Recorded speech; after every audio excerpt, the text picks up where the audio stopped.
Thank you for joining us on RT. Thank you. What does the United States want from tightening the sanctions? I mean, it's even beyond tightening the sanctions now.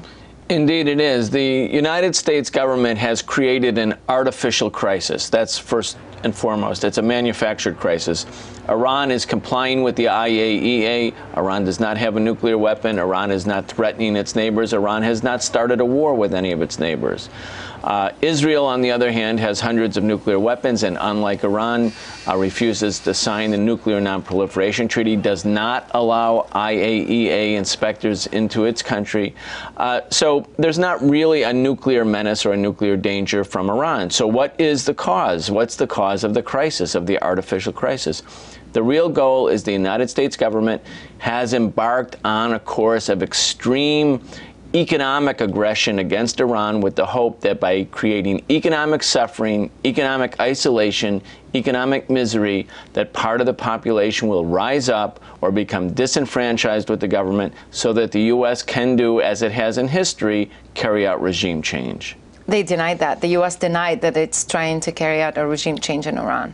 Right. I mean, we have to take that with a very, very big grain of salt, because we know that since 1979, the United States refuses to have relations with the Islamic Republic of Iran. Why? Is it because Iran is a dictatorship? Well, it's actually a democratic government. It has democratic features far beyond some of America's foremost allies in the Middle East, such as Saudi Arabia, for instance. Since 1979, Iran became an independent government. Before that, between 1953 and 1979, when the Shah was there, the Shah acted basically as a proxy or a puppet or a client of the American power. And so the U.S. says they're not carrying out regime change, but in fact, everyone who's watching knows that indeed is the U.S. policy, to create pressure on Iran, carry out covert operations, economic sanctions, and now these new sanctions are not really even like the old sanctions. They are saying to the rest of the world, if you dare do business with Iran's central bank, if you buy Iranian oil, which constitutes half of Iran's GNP, if you have any business with Iran whatsoever, you will not have access to American banks, to American corporations, to the American market.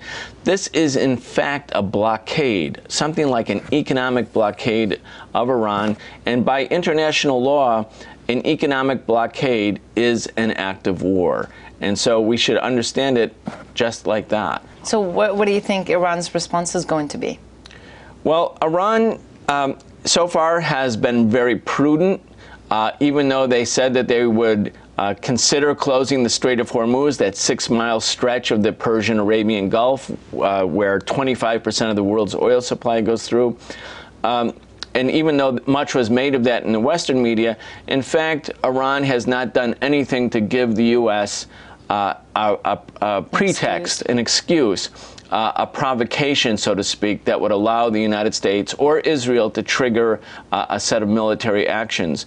Iran, I think, is also telling its people that we are not panicked. We, the Iranian government, are not panicked, that they're trying to show that they have a serenity and a calmness and a confidence, and that they will weather the storm. But in fact, economic sanctions are taking a bite on the Iranian economy right now. There is a lot to say about this Israeli-U.S. possible attack, especially Israeli possible attack. Wall Street Journal says that the U.S. is planning a plan B should Israel attack. I think the Israelis try to pretend that Iran constitutes an existential threat to Israel. I don't think that that, in fact, is the case, even though Iran's military has the capability to do great damage to Israel in the event of a war, even though Israel is a nuclear power. I think that the Israeli government has a pattern and a practice of invasion and bombing of its neighbors in the Middle East.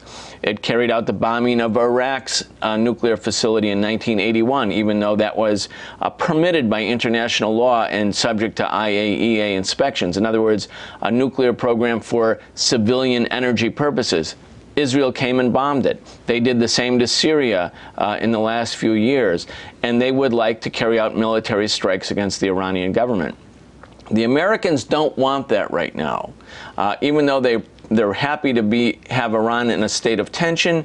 They don't really want Israel to become the main protagonist with the Iranian government by carrying out an unprovoked military strike. I mean, I'm talking about the main sectors in the American establishment, because that would then present the crisis, that struggle between the Islamic Republic of Iran on one side and the Israeli Zionist regime on the other. And in that case, Iran will be able to mobilize mass support throughout the Middle East for it. The United States has a different tack. They want to keep Israel sort of in the background, looming, endangering, threatening Iran in one way, keeping Iran in a state of tension, perhaps militarily, but have the economic sanctions do the bulk of the work by carrying out economic and financial isolation against the Iranian government. They think in the long term that's the easier way, the better way, the more effective way to carry out regime change. The U.S. is puzzled over Israel's intentions. So what if Israel does decide to strike Iran? And this is, a U.S. official says it's hard to know what's a bluster and what's not with the Israelis.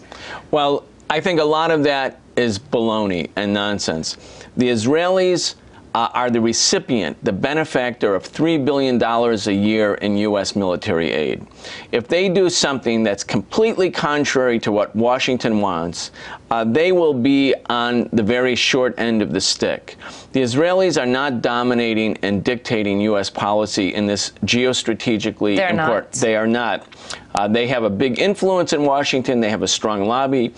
But when it comes to Iran, or when it comes to Iraq, the Israelis do not tell the United States what to do. It's vice versa. If Israel strikes now, if the conflict is presented that way between the Islamic Republic and Israel, the people of the Middle East will rally to the side of Iran. The assassination of the Iranian scientist, which Rick Santorum called half a measure, or John Bolton of the former U.S. ambassador to the United Nations, the sanctions, the tightening of the sanctions, the coalition that the U.S. is trying to build against Iran. What is Iran going to do to face all of this pressure? Well, Iran has certain allies too. Iran has Russia, and it has China.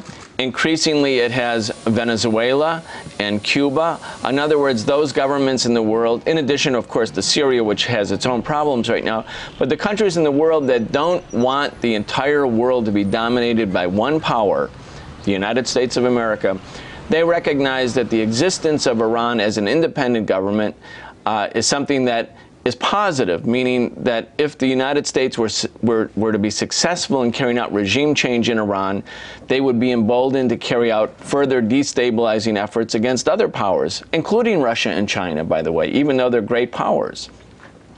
So I think that Iran has allies, and I think Iran is trying to show that they can weather the storm, and also that they can rally their population. In spite of the fact the divisions that were revealed in 2009 after the elections, the presidential elections, the Iranian people as a whole don't believe they should be sanctioned. The Iranian people believe that they have, as they do, the right to develop nuclear power for peaceful civilian purposes. And I think right now the Iranian government is trying to weather the storm. They're also making it clear that they do. What options do they have? They have limited options. They have limited options. And that's the big issue here, I think, is that in America right now, in the United States, nobody feels this issue. They don't feel there's a war looming. They don't feel the problem of economic sanctions.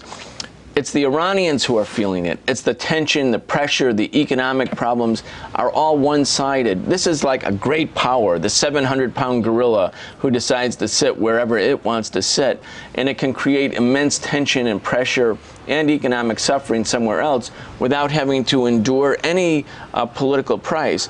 So that's the big problem. And as a peace activist and as someone who believes in human rights, and I think we'll see this more and more in the United States, we are starting to concentrate our efforts to expose the fact that the United States government is carrying out through a different set of tactics the same thing that they did in Iraq. They carried out regime change in Iraq, not to make Iraq more democratic, more human rights oriented, but to dominate Iraq. And I think they want to do that in Iran, and we need to have people outside of Iran stand up and say Iran should not be alone on this. Does the presidential elections have any say in what's going on, in what's going to happen with Iran in terms of Washington, Tehran?